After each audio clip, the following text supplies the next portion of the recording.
Could you introduce yourself in a few minutes? Kind of who are you? Where do you come from? How do people know you? Could you introduce yourself? Sure.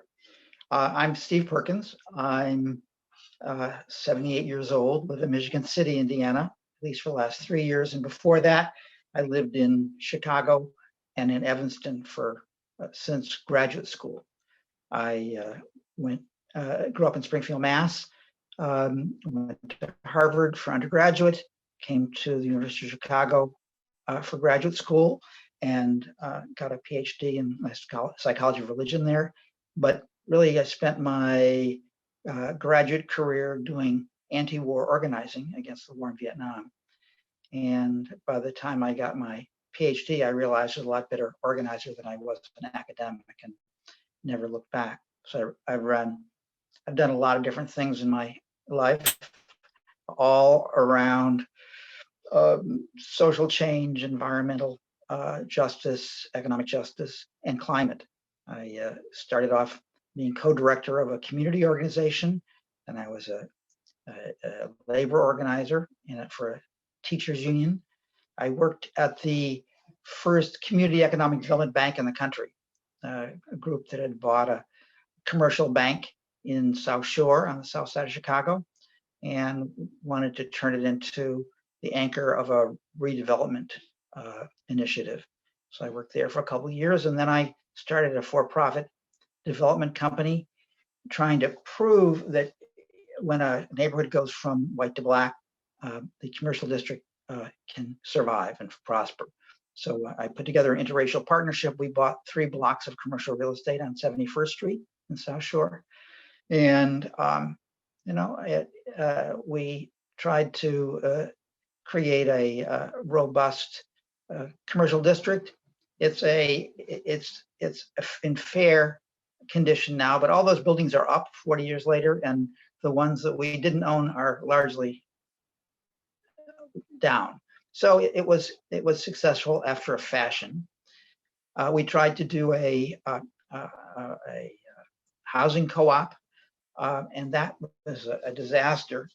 And that led to my first big public policy initiative, which is called the Housing Abandonment Task Force, where I figured if my group, which was pretty well connected and couldn't redevelop a 36-unit multifamily building, it was more than my own failings, of which there were some, let me tell you.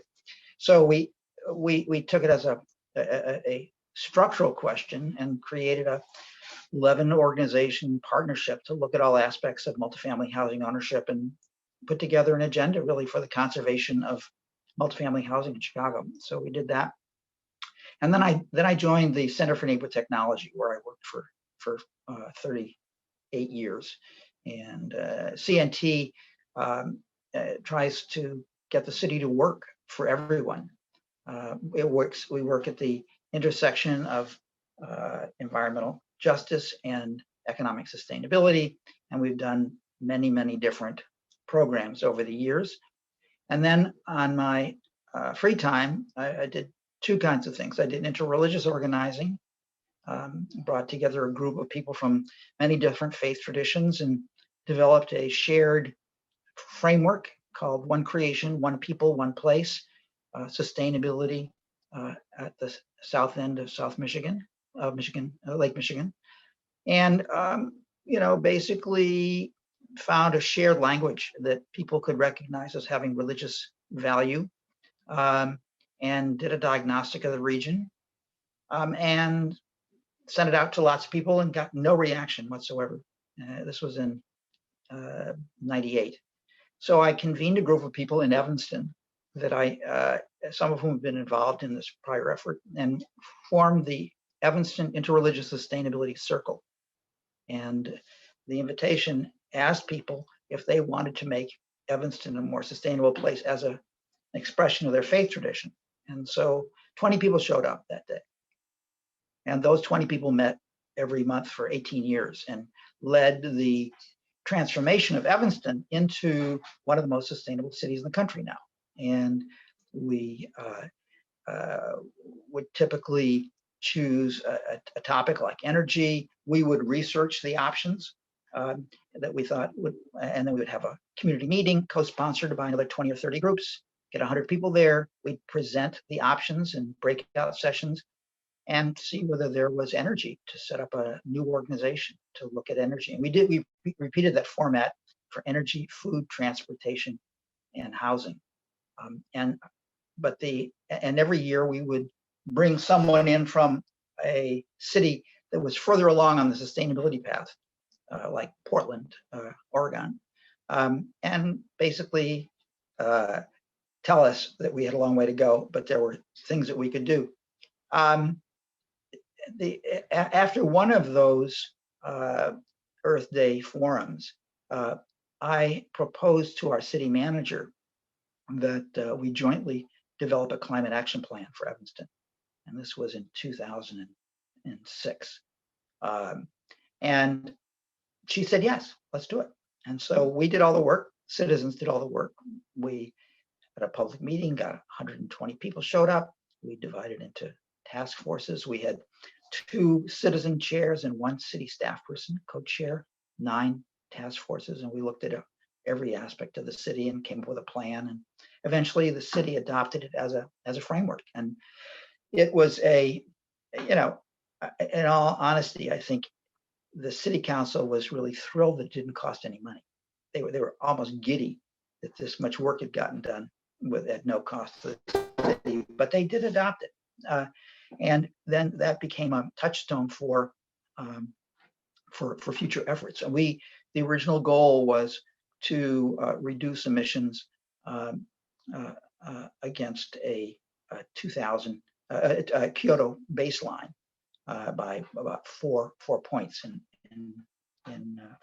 4 years. And we repeated this multiple times. I think the city's in its 4th climate action plan and now has reduced emissions by about 25%.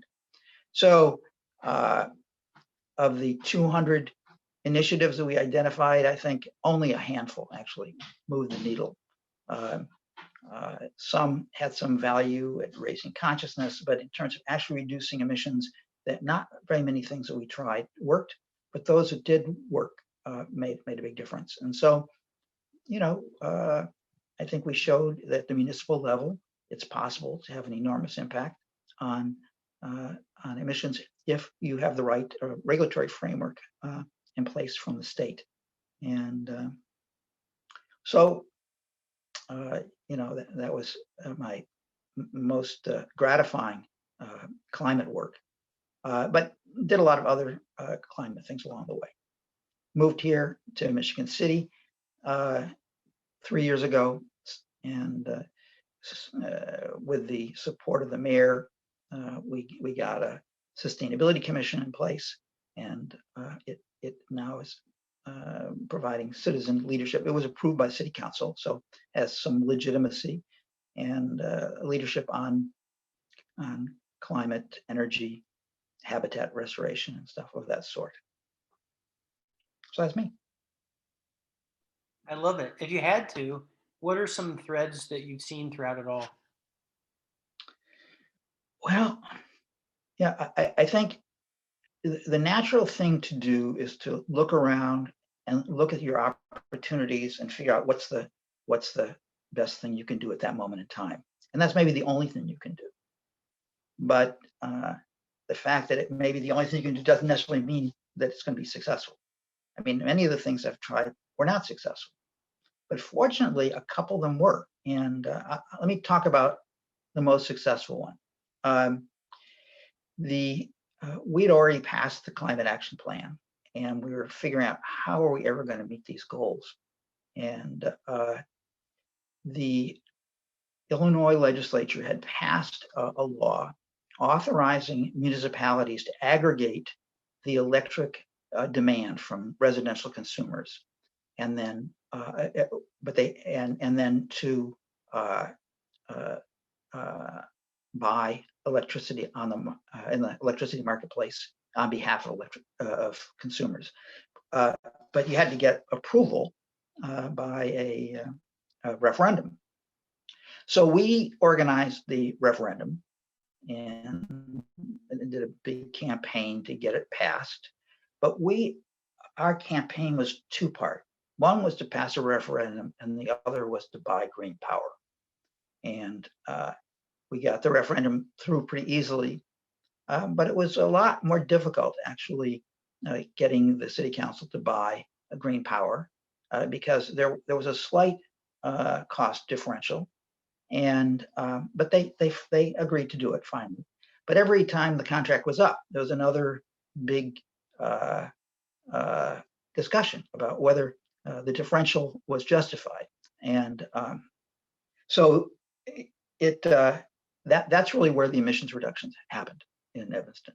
And so we did literally dozens and dozens of other things that we thought were good. Many of them enhanced the sustainability of the city and made it a more nature-friendly place, and where habitat was enriched. And there's a urban orchard now, and there's an urban farm just adjacent to Evanston, and there are lots of other really nice things. Nice is the wrong word. They're really wonderful things, but they don't actually move the needle on climate. And that was the insight that many of the things that environmentalists and other people who care about these kinds of things get involved in have benefits, but the benefits are either don't impact climate or they do so in a very weak way. And the only way to really make a difference on climate is to be very, very focused on those things that have a measurable impact on reduction of greenhouse gases. And that's tough. And it's tough to get at scale. Well, you're one of the people who probably knows William James and varieties of religious experience. Why did you study psychology of religion all those years ago? Well, I grew up Catholic. Wanted to be a Trappist monk at one weird phase of my life in 8th grade. Left the Catholic Church at Harvard, but studied under Paul Tillich, and was very involved in theology, religious thought, and whatnot. But then went to graduate school in the psychology of religion, and it was actually something that I cooked up myself. There wasn't anybody else in the psychology of religion at the University of Chicago at that point. But I found a professor who was willing to endorse it. I wrote a dissertation on personality theory and religion. But I came. That really it was interesting, but it didn't really transform the world, and that was what I ended up caring about. And so that's why community organizing, economic development, and low-income neighborhoods, climate change, those are things that actually captured my heart. And so I left the psychology of religion behind now for 40 years, and the world has not noticed. Well, I have a lot of questions. Before we go to those, why did you want to do an interview today? Well, I'm in the closing years of my life, and I've done a lot of different things. And I'm not sure that it's easy to extrapolate from the things that I did in the 60s, 70s, 80s, 90s, and 2000s to today.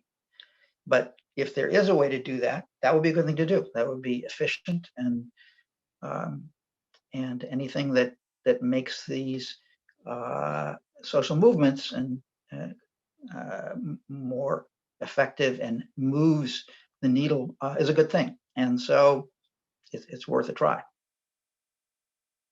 So you hope that this interview will lead to what? I'm not sure. I mean, people may see some relationship between what I did and what they want to do. And if that's the case, that's great. And I'm always happy to talk to people about it. And most of my energies now are actually in politics. And I do a lot in local politics and in statewide Indiana politics, because I think that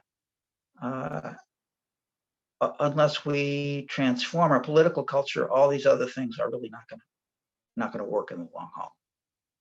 But that in any given situation or any given person, that may not be the most productive thing or most transformational that they can do. So people can listen to what I've done, see whether there are any connections with what they're interested in. Call me up, talk to me. What's this? I've seen this throughout my life, and I've always admired people like Leonardo da Vinci, who are both intellectuals but also artists and inventors. I see this phrase, think and do tank. And you had a PhD and you left academia behind to get out there and to do things with your hands. What's it been like to try to be a thinker and a doer? Well,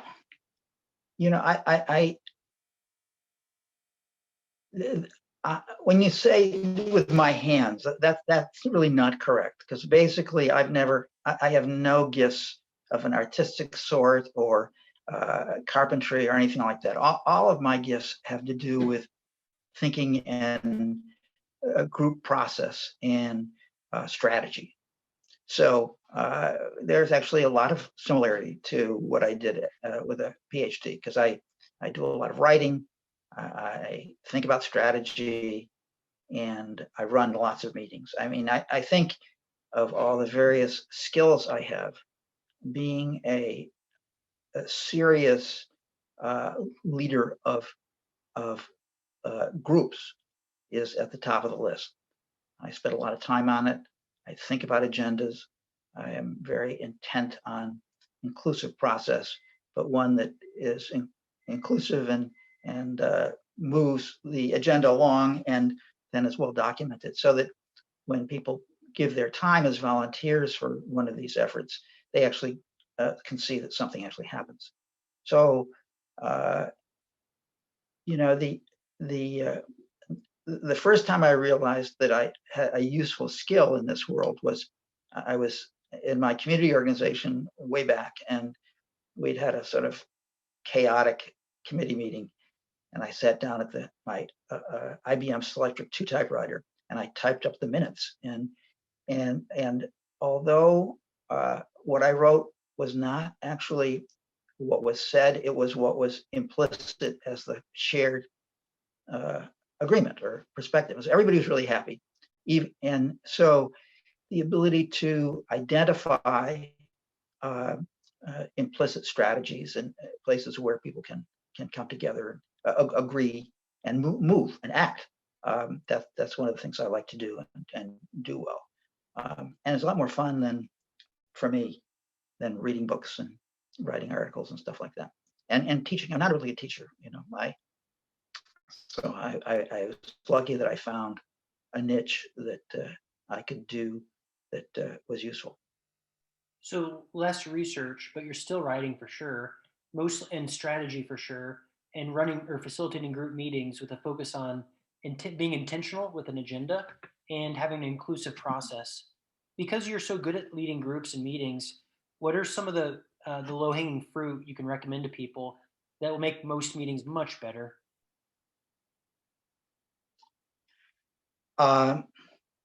So I'm a believer in really well thought through agendas. I spend a lot of time thinking about the logic of the things that we're doing in any given group, and I work on the agenda. When I do a meeting, I immediately do the agenda for the next meeting, and then I will visit that 2 or 3 times before the next meeting, and then I'll send it out to everybody, so that everybody understands what the sort of the structure of what we're doing is and the logic of it, and that if there's something they want to add, they can always call me and we add it to the agenda. And then so that says what we're going to focus on for that hour and a half. And then my job is to move the conversation, and to cut people off when they're talking too much, and encouraging people who are not talking to talk, and to constantly be summarizing what I hear as the shared agreements, so that we don't have to say them again and again. and if I'm not right, people correct me, so that we are constantly seeking closure on specific actions. We're going to do this. Okay, everybody agrees. That's what we're going to move on to something else.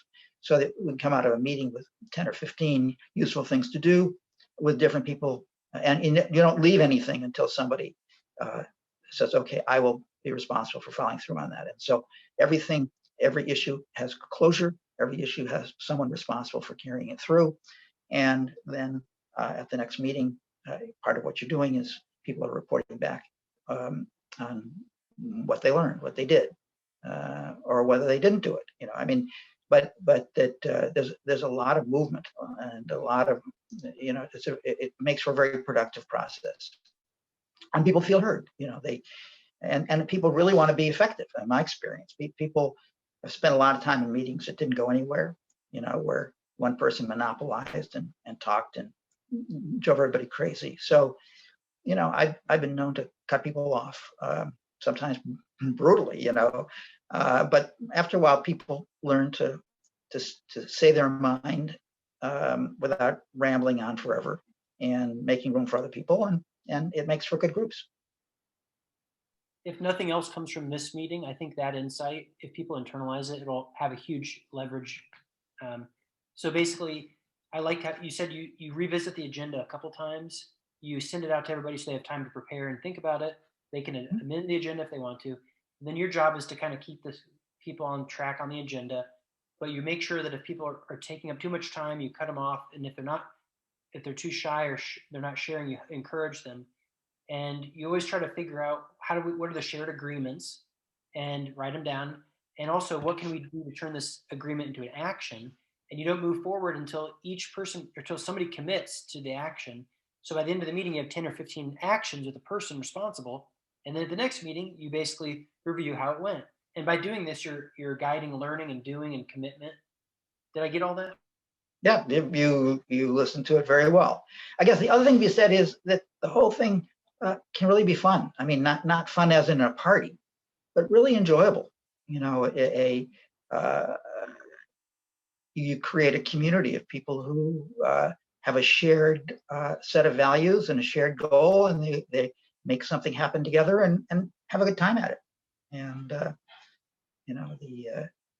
I think that my social change stuff has given me several different communities that have lasted for long periods of time. And this group in Evanston, we met every month except for August for 18 years. And we got to know each other really well. Then we made a lot of stuff happen, and it was very, very gratifying. And they're good people.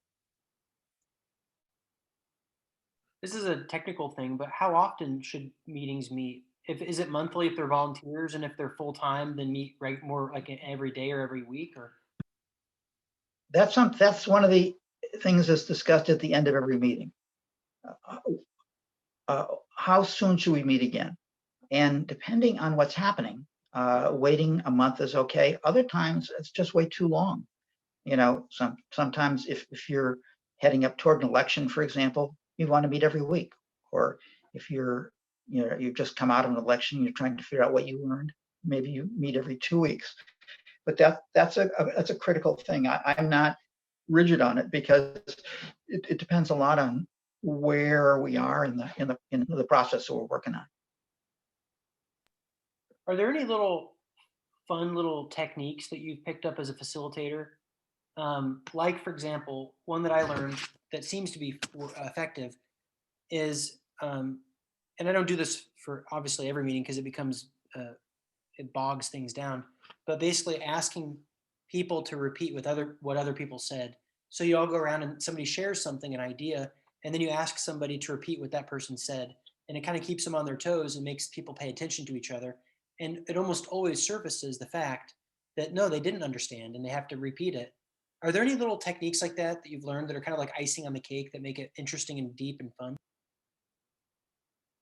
I don't actually do that kind of stuff, and I don't do icebreakers either. I mean,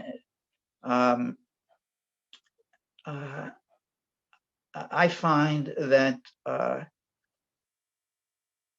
just focusing on the agenda and making clear, talking stuff through until there's agreement on what the next step is. So by the time we get to agreement on the next step and who's going to take responsibility, pretty much everybody knows what's happening, and nobody gets left behind. So, but these are very instrumental kinds of meetings. I mean, we're not. These are people. First of all, we've been meeting for a couple of years already. They know each other. You know, they're not brand new relationships where you're trying to figure out who is this person and where they're coming from. So in groups like that, then the techniques like you're talking about make a lot more sense. What would you say your unique genius is? I would say that it has to do with sensing what is emergent in a situation and bringing it to the surface and making it come to pass. My Evanston group, we had a guy who was named David Packard, who George Packard, who was a Methodist minister and a theologian and an organizer and a brilliant group process person.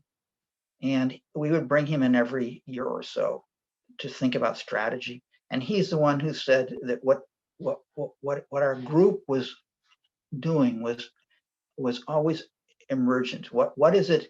What can be the next thing on the bubble to move towards sustainability and climate change, and to perceive that well, and then act on it, and then to move on to the next one. And so you're constantly moving. And part of that was that we would spin off organizations. We didn't try and control everything that we made happen.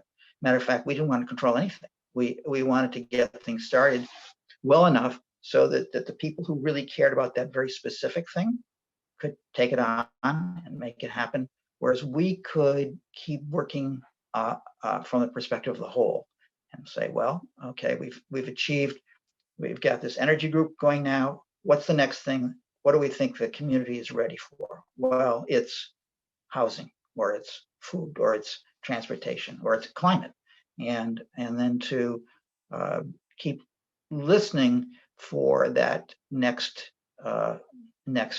action or next shared commitment, if that makes any sense at all. So it sounds like you're like Socrates, a midwife for the soul. You notice Yeah. what's important and you help it come get birthed.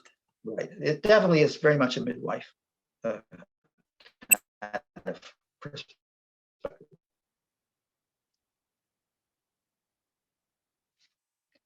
So the nice thing about that kind of role, which I think everyone can do if they put their mind to it, is that there's always newness. You're always finding something that you didn't know. There's nothing worse than going to a meeting and you know what the outcome is going to be before you walk in the door. Why go? There's no reason to participate. So that when you have a meeting, it has to be structured in such a way that new things happen, things that wouldn't, things can happen as a group, as a community, as a collective, that couldn't happen individually and wouldn't happen absent that group meeting. And so that sense of newness, of creativity, of generativity is what brings people back again and again to these meetings, so they feel like that they're worthwhile and they're fun, and that and you know, you don't always know what's going to happen.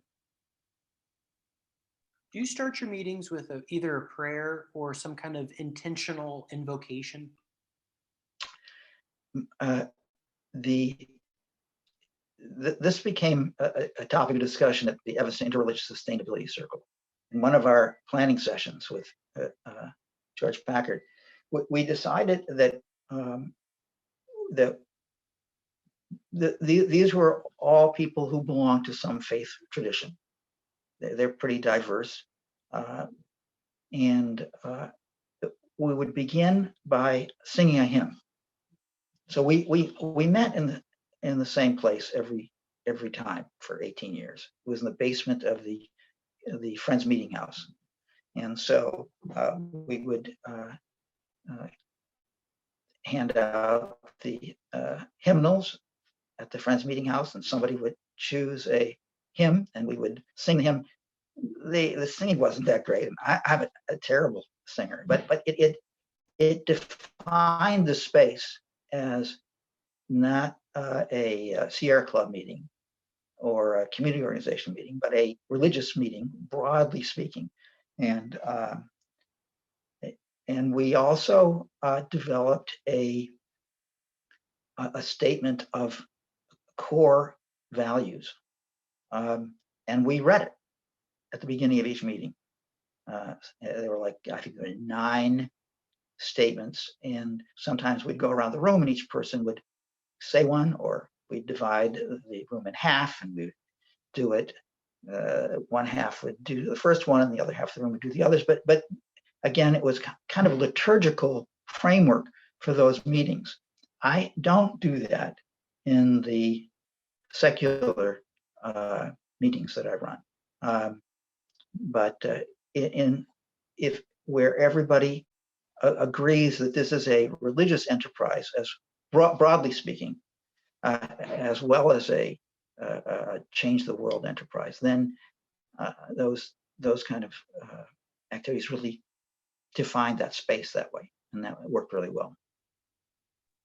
I'm thinking of something Napoleon Hill talked about how, and you hear the same thing in religious contexts.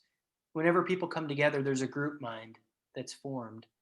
And it sounds like the reason people like the meetings is because it's emergent and new, it's surprising, and it's like fun. And whether or not that really is a mind or not, who knows? But Napoleon Hill talked about, I guess, being intentional about that mind, and it may not even use religious language. And I've been wondering, I don't know if my generation is any less religious. I don't know about church attendance. I assume so. But I've just been wondering how to translate the religious liturgy and language and so on into a secular context. So like it may be Unitarian or maybe psychological and language. Like, for example, even if we have a quote unquote secular meeting, I would like to have song. I would like to have an invocation. But I don't really know how to do that, what language to use. Well, finding the right language is really hard. I mean, when I convened this interreligious sustainability project, that we spent over 2 years looking for shared language that different religious traditions could use together. And really, one of the most memorable moments was when we discussed how to talk about the creator. And of course, Buddhists don't believe that there's a creator. And the Buddhists finally said, that's okay. We're happy for us to use the word creator and the creation, both. It doesn't hurt us, and it connects to everybody else. And it was really an act of enormous generosity. But that took a couple of years, and partly what the 2 years were just empowered me to feel comfortable talking in a quote religious unquote way, even though I come from one specific tradition, and there are 4 or 5 other traditions around the table. And I also did a lot of work. I was on the leadership of something called the Council for Parliament of the World's Religions. In 18 was it 18? When was the Columbian Exposition? 1883, something, 89, something like that.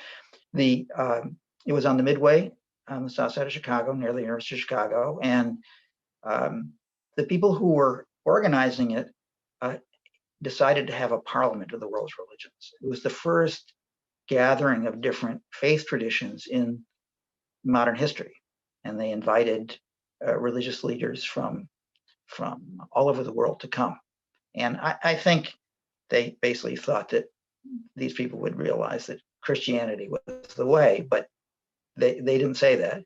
And people came to their, and the Swami Vivekananda came from India and captivated the 400 people who came. They'd never ever heard a Hindu, much less one who could articulate a Hindu worldview. So they put him at the end of the agenda so that people would stay.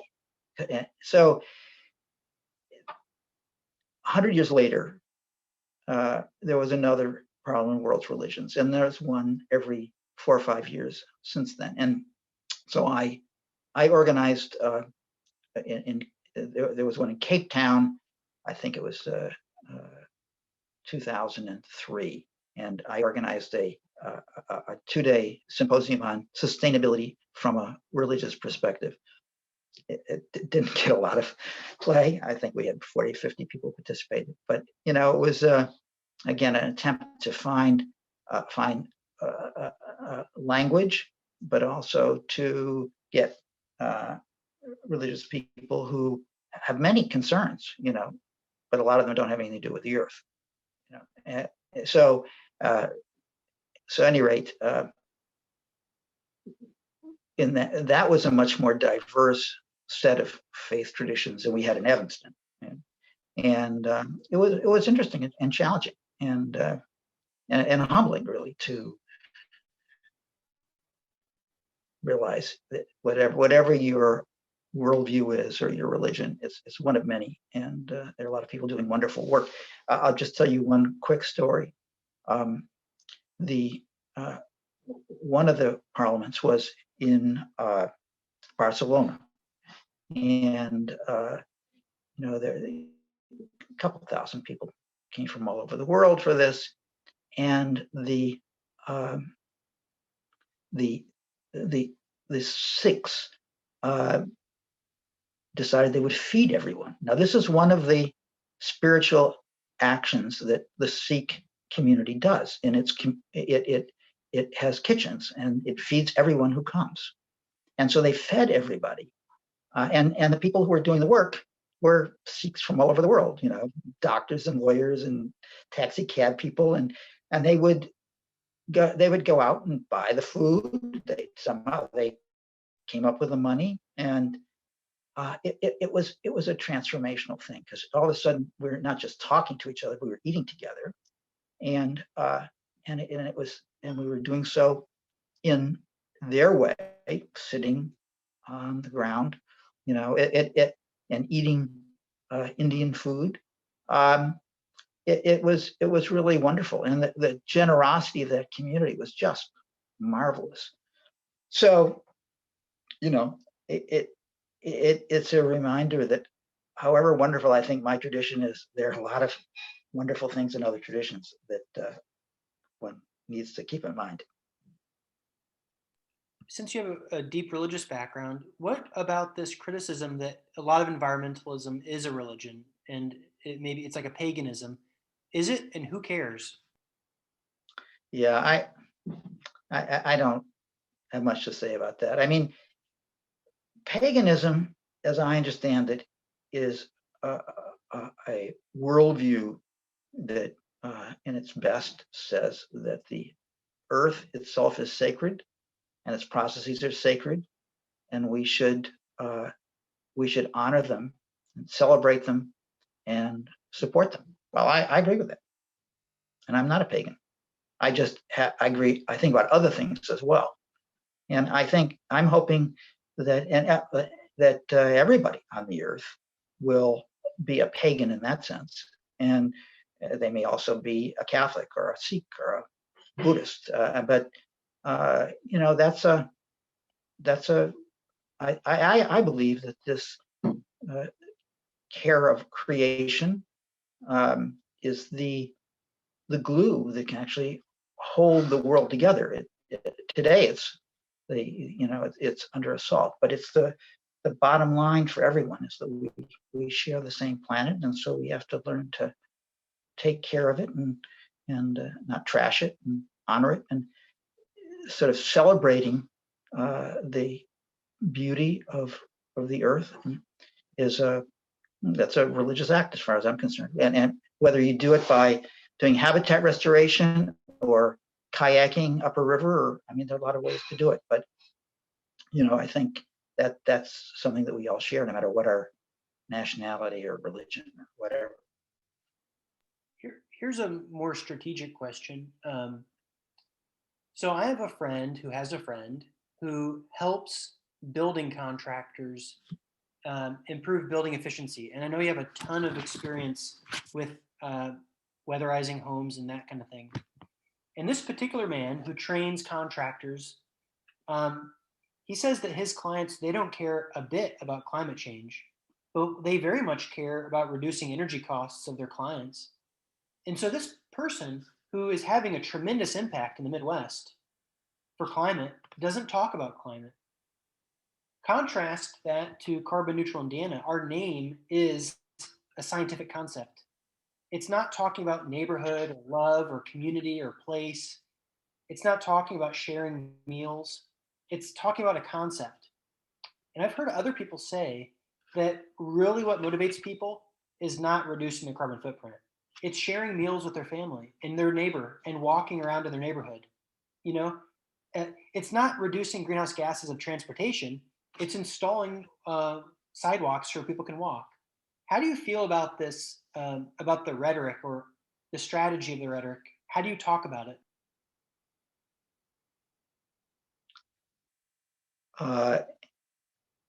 At a personal level, different things really motivate different people. There are a lot of people who want to save energy. A lot more people want to save money. But that doesn't mean that the language of climate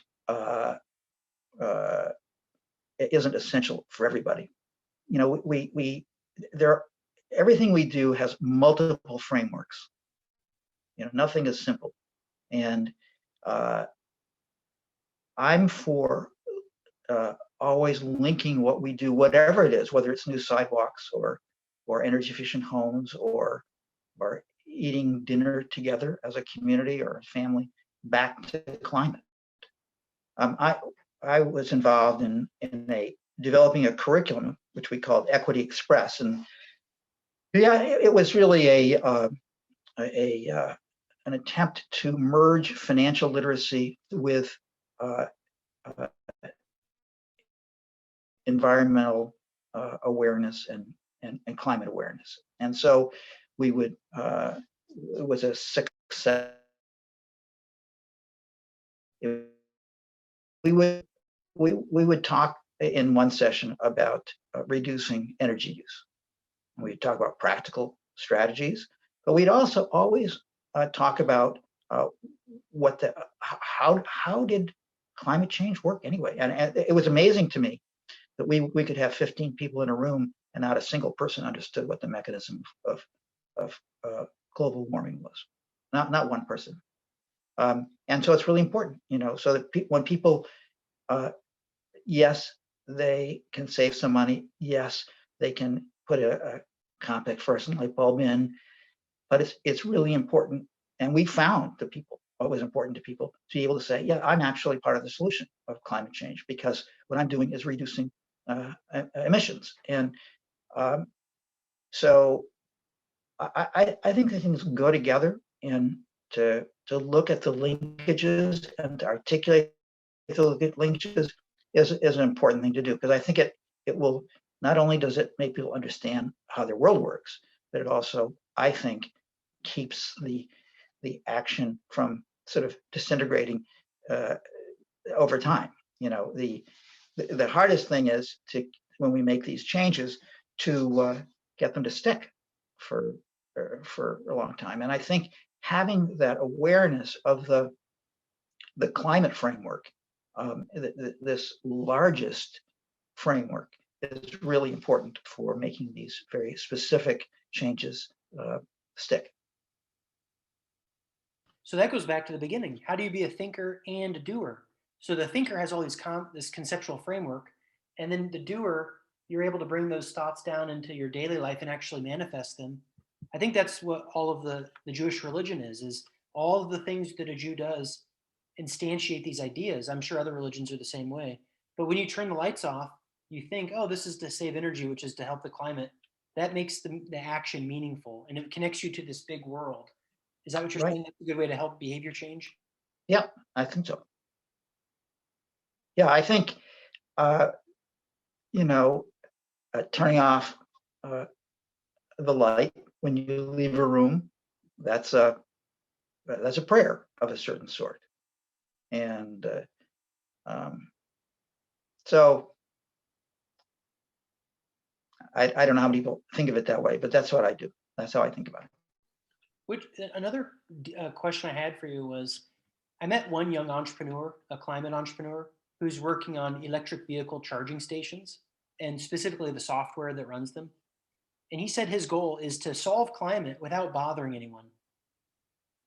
And when I look at Tesla and Elon Musk, sure, he talks about climate change and carbon pricing, but most of the time, it feels like most people like Teslas because they're cool and they're fast and they're safe.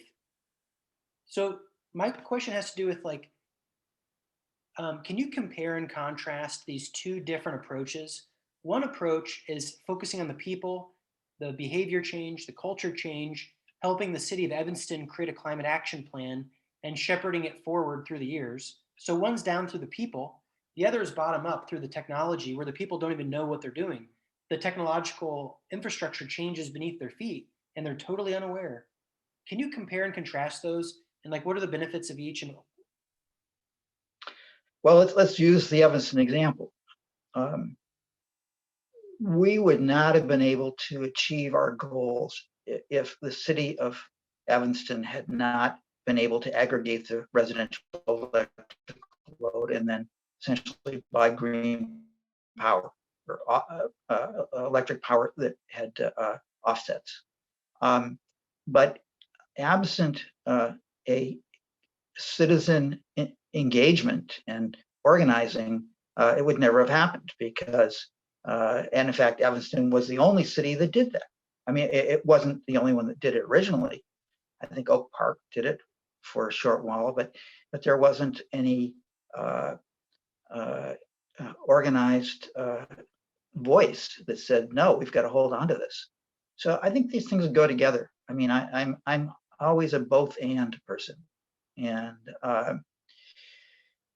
the chances that we're going to be able to solve the climate crisis without anybody being bothered in their everyday life is zero in my mind. And I think as the people become more bothered and where there are more difficulties, the importance of a religious framework becomes greater because, you know, if the premise is it's all about me, and if I'm being bothered by this climate stuff and my prices are going up, or, you know, I'm just going to get angry. Yeah. But if I can understand that it's really about something larger than myself, and that there's a whole world out here that I need to care about, my attitude to climate actions will be quite different, I think, and better. And again, more likely to stick. there's a story I heard, I think Buckminster Fuller said it. He said, imagine there's a bunch of people walking and they're arguing. One has a map and they're lost. And one person says, I said to turn left back there. And the other one says, I said to turn right. And then they start fighting and rolling in the mud. Meanwhile, an engineer leaves the group and there's a canyon or a chasm, and he quietly builds a bridge. And when the bridge is finished, then the group that was fighting, they just walk across the bridge. And I think that was his advice, to create systems where people don't really even have to think. They just, of course, I'll walk over the canyon with a bridge. But I've not been doing that. I've not been focusing on technologies and architectures. I'm more like you, focusing on the psychological level. So when do you think it's good to do one? When is it good to do the other? Hmm. Well, there are not that many. I mean, let's take Tesla, for example.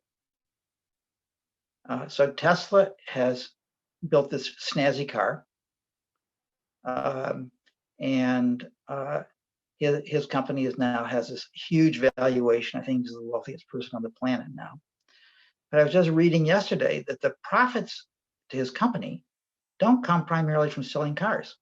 They come from climate offsets. Well, where did the climate offsets come from? Well, they came from a strategy for climate change that Mr. Tesla, what's his name? Yeah, had nothing to do with. He was just taking advantage of it, and that other people essentially paid Tesla for the for his contributions to climate change. Well, that is a. I don't think that many people knew that. I didn't know it till actually this week, and I pay attention to these things. So here is this guy who did a wonderful technology, but really its success is totally dependent on the regulatory framework that his company exists in. Absent that, he would have been bankrupt years ago. And so, these things interact. And I think very often in our modern capitalist system, the people who are successful at making money as entrepreneurs rarely, if ever, credit the regulatory framework that's the preconditions for their success. People generally say, my scheme works because I'm so great. I had such a great idea. I'm a wonderful entrepreneur. I could raise the capital. But really, in almost all cases, there are a range of regulatory or frameworks that are implicit in their success, and which are a result of people like us organizing in the past to put those frameworks in place. Whether it's against monopolies or it's for climate offsets or whatever. And so, I think it's important to. I think it's great that there are entrepreneurs that are cooking up new schemes, that are finding new technologies. But I get very antsy when I hear people who don't acknowledge the regulatory and other contexts in which they're working and that they depend on. Because those regulatory frameworks don't just pop out of nowhere. It took a lot of organizing to make them happen. Absolutely, absolutely.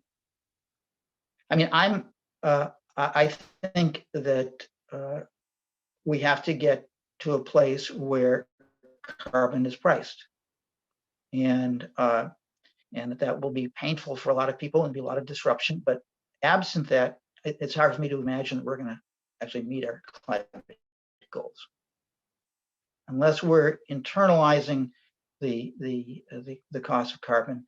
We're not going to reduce climate enough to meet the challenge that we're facing. But we're not there yet. The people who are fighting for carbon pricing, I think it's great. The people who are doing energy efficiency, I think that's great too. I think, again, we generally think that the thing to do is the thing that we can do. So if I'm a buildings person and I can make my building efficient, then I generally believe that the way to solve the climate problem is through improving building efficiency. But if I'm a policy person, I will think, no, the way to solving the climate problem is the thing that I know how to do, which is to change laws. And we just need to be a little more humble, and that there are a lot of different strategies and they're interdependent, and that we may do one or two, because they're ones we know how to do or have the capacity to do, or circumstances are such that we can do them, and we make a contribution. But ultimately, the success of the whole venture for the planet is dependent on all of them and their interdependence. How do you feel about the term sustainability and some alternatives? Um, I'm cool with sustainability. You know, I mean, it's like it has many meanings for different people, but that's okay with me. I mean, I'm not into everybody using the same language with the same meaning, because I don't think it can happen. You know, it changes over time. So there are people who have a primarily economic perspective on sustainability. You know, that the economics work. There are others that have a much broader and more ecological framework, and thinking about the ecosystem and what happens to it. But I think sustainability having multiple perspectives, different approaches. That's good. People can move from one to another. I mean, I don't I don't worry too much about that language. And What are the alternatives that you think are important? I've heard, I've heard people toss up different possible alternatives. I forget what they are now, maybe flourishing or thrive, or yeah, some people say sustain, feels like you're holding on. You know, when you ask someone, how you doing? They're like, oh, I'm hanging in there. Meaning if you let go, you fall. So they're Yeah, like, well, instead of sustaining, what if it was thriving or flourishing or but these words are not mutually, you know, you can use these different words. I mean, I'm old enough to remember when the word sustainability first came into my world. It was 1999, and the guy who ran my organization ran across this new word. And so we decided that we would call our agenda for Chicago neighborhoods building sustainable communities. And people said, well, what the fuck is that? What does that word mean? And, you know, and so people have been sort of learning what it means or could mean, or its different meanings, really, for 20 years since then. And that's cool, you know, and maybe one of these other words will catch on, and so that in 10 years somebody will write building thriving neighborhoods, and people say, well, the thing about thriving neighborhood, people think they know what that means. There's an advantage to a word where people don't know what it means. So then they have to ask, well, what does that mean? And so that's really an argument against a language that is clear. So clear that people think they know the answer already. Whereas sustainability, the ambiguity of it, I think is generative or potentially generative. interesting. I've had a lot of conversations about this with my co-founders about the name of our organization is such that if we achieve the goal, when we achieve it, we could sunset the organization. Like there's an end, it's over, carbon neutral. Not that we wouldn't need to continue to maintain it, but there's like an end in sight. It wouldn't just go on forever. I don't know. I see benefits and negatives on all sides about that. Well, you don't have to worry it happening too soon. You'll be busy for the next year or two, I think. At least 20 or 30 years, I would say. Yeah, That's at least, really. my last question. If sorry. Well, along those lines, meetings being generative. I never use the word palimpsest, but I'm going to use the word palimpsest. You're a palimpsest of all of these awesome projects. Hundreds of them didn't work, but a few of them worked really well, like focusing on energy, like running a meeting well, meeting every single week or every month in the Friends building and growing this community and like holding it all together. All of that. And now you and I were connected through Nancy Moldenhauer. And I always tell Nancy that every social studies teacher wishes their student would grow up into Nancy Moldenhauer. She's like a super citizen. She organizes things. I've seen her run a meeting, and I have a feeling that she's learned from you in some ways. I don't think so. So She introduced us. We've only had 2 or 3 conversations. You wanted to go deeper and have this conversation. What do you see as possible between our collaboration and those that we know, our networks, as our networks collaborate? What do you think we might accomplish? Well, I'm interested in, as I mentioned to you last time we talked, finding ways that existing groups of people can embrace this idea as a group of climate neutral. Generally speaking, I found that strategies that are dependent on retail one-to-one change basically burn people out before much happens. So that figuring out what institutions can embrace this idea, what kinds of people can become happily trained to help people figure out what their climate footprint is, gives you leverage so that you can go to scale. You know, the part of the realization of being an elder, I guess is what I am these days, is that there isn't unlimited time ahead for me, but there isn't unlimited time for the planet either.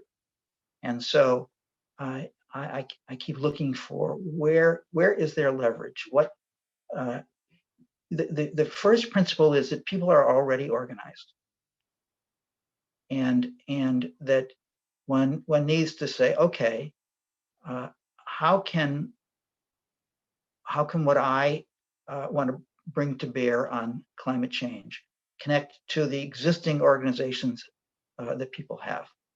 How it can be adopted by them or adapted by them, and so that it becomes a multiplier. So to give another example from my own experience, this Evanston Interreligious Sustainability Circle really worked really well. So I worked with another woman, a Unitarian minister, to replicate it in 4 or 5 other communities in the Chicago area.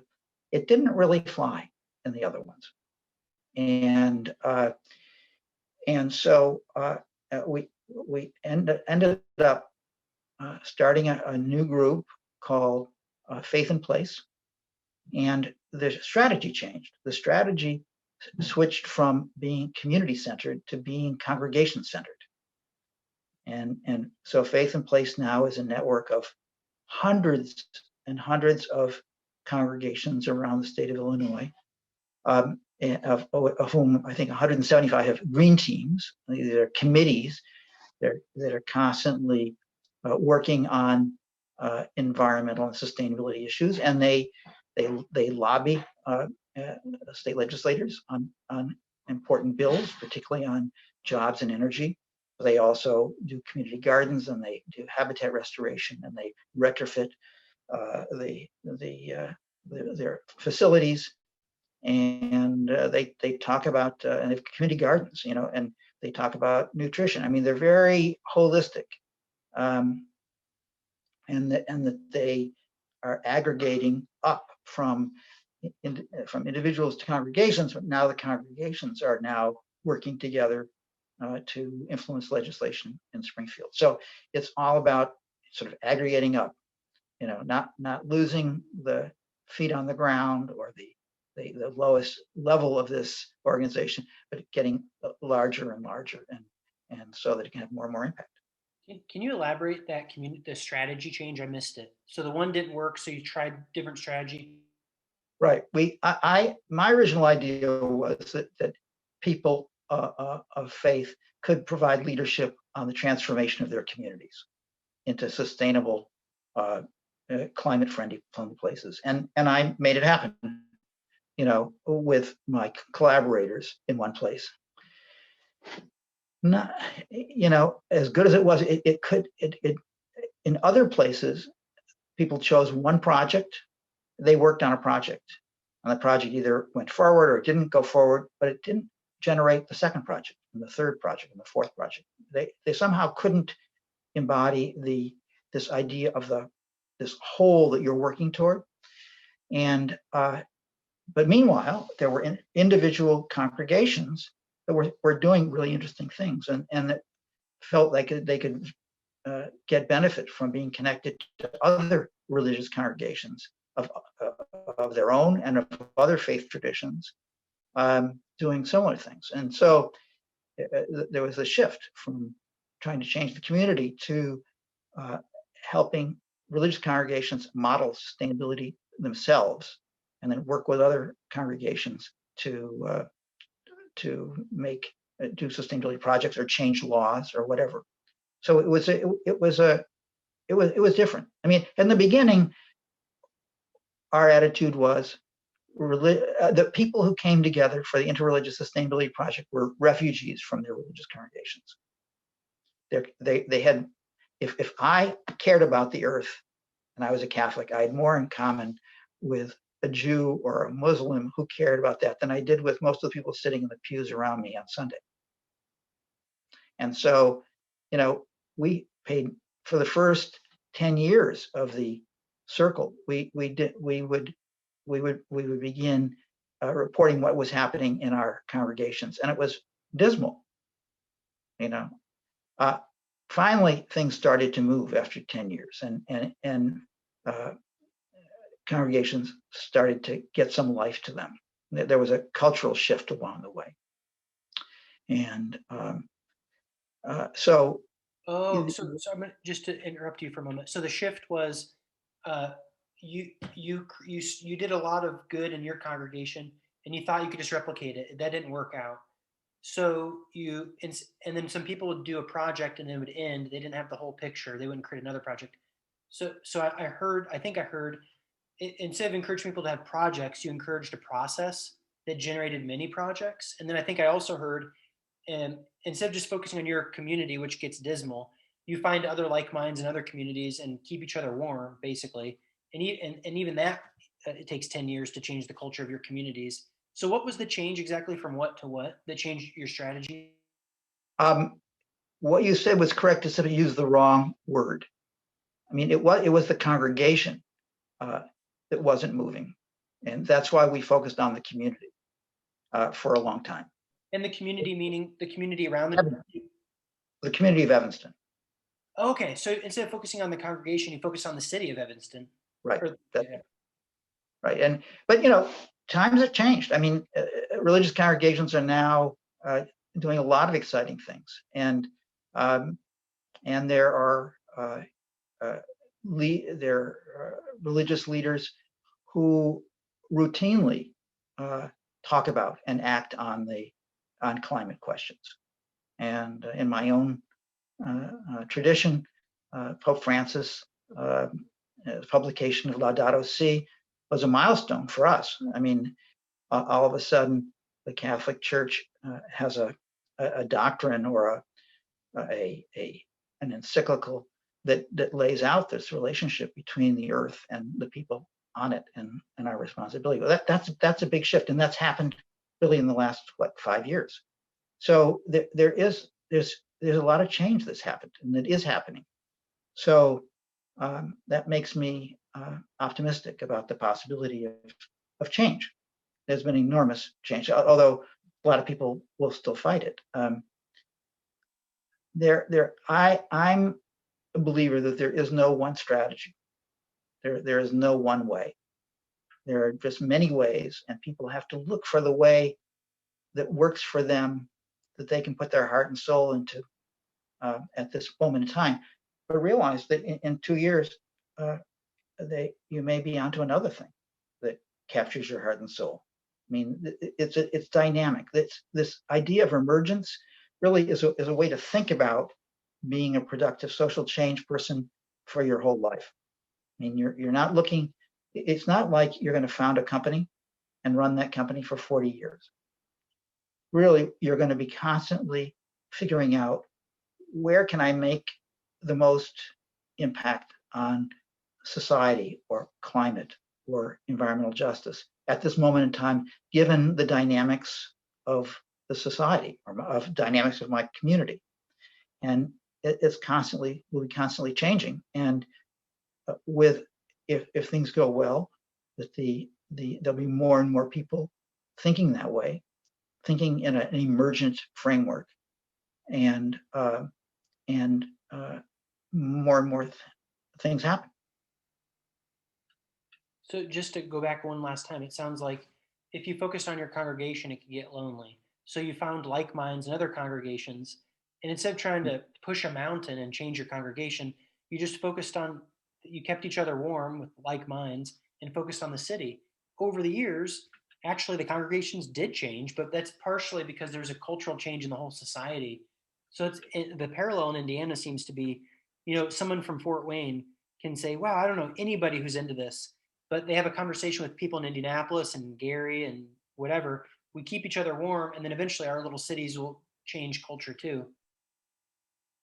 I think that's right. I mean, you got to find your tribe to support you in what you're doing. If you're lucky, you can find your tribe nearby, because you'll run into them at the grocery store. But if you can't find them nearby, you got to find them somewhere, and that as long as you got them, you're in good shape. Well, is there anything else? What didn't we cover that you were hoping we would? No, I think this was a nice conversation. I'm happy. What resonated the most for you throughout this whole conversation? Well, I generally don't talk at this level of strategy. I mean, I spend my life running meetings and figuring out follow-up to meetings, and I mean, the people that I work with here in Michigan City, I've never had a conversation with them about the concept of emergence. So I generally don't talk about this. So it's good to talk about it, good to articulate it, and it forces me to lay out how I think I work. Well, where I wouldn't ordinarily. I didn't follow your plan. What are our action steps? Well, this is a wonderful conversation. There are no action steps. I have no responsibilities. But you're running the meeting. You're the one that gets to decide what the action steps are. This was a lot of fun. Thank you for spending the afternoon with me. I really appreciate the meetings thing. I think there's got to be a little booklet out there that tells people how to run a meeting. And if I find it, I should buy hundreds of them and mail them to everyone I know. Because I think that one little thing would help people that are shy speak up in a meeting. It would help meetings be more emergent and creative. I think that one skill could be one of the most powerful skills. Let me just say one other thing about that. In Evanston, for the whole 18 years of the Evanston Interreligious Sustainability Circle, we never had an election. We never had bylaws. We weren't incorporated. We didn't have a bank account. I really think that we tend to stifle our creativity in formal organizations, because all of a sudden, then there are these processes like elections and filings with the state, and that take up a lot of time, take up a lot of energy. So now, when we spun off some of our organizations, several of them became formal organizations because they required access to capital, for example, or where liability became a question. But we were an example of how you can go a really long way on a purely, really almost like a Quaker model, where you depend on the consensus of the group, and you're careful about it, but you don't have elections. So here in Evanston, I'm the leader of the Progressive Democrats of LaPorte County, and it was a similar kind of group. We sort of came together. We didn't have any bylaws. Then we said, okay, we should become a formal organization, and it got to be a drag, And then we finally said, we don't want to be a formal organization. We're very happy with somebody watching the money and somebody running the meetings and all the rest of the energy going to making stuff happen in the world. And we don't have to report to anybody unless we want to. And we can meet as often or as infrequently as we want. And that we don't have a board. I mean, there's a lot to be said for avoiding formal organization as much as you can. The image I think of is like your 18 years is like a river, and it's thought and emotion. It's fluid, and then when you need to, you can spin off a physical structure that has bylaws and whatever. Yep, that's right. It's a good image. You know what's interesting? Well, When I have conversations like this with some people, a lot of people actually, a lot of people say that they're not plugged into conversation like this. Like they're not participating in such a council as what you've described. And one of the great people in Indianapolis, her and her husband, they fly the flag of porch parties. So they try to get people to have dinners on their porch and to invite their friends over to sit on their porch and talk. And I really like this idea of having conversations that it doesn't have to be a formal organization, but it's formal in the sense that it's regular. It comes back every month. But I find a lot of people aren't plugged into that kind of thing. Well, the stuff I do is formal in that sense. No question about it. What was that? The organizations that I run are formal in the sense that they have people know who's in them, and very often somebody wants to join, they have to ask to join, and so there's some control of who's in the room, and the meetings happen regularly, but there's not a bylaws, there's not an election, there's not a membership that elects people. You know, that it's more informal than that, and more flexible and fluid. Well, thanks again for speaking with me this afternoon. There are no action steps, so I just flouted your rule. The point was just to have a good conversation and to learn and to pass on what you've learned. Sounds Well, great. I have an action step. Daniel, I wish you well. Okay, thank you. I wish you well too.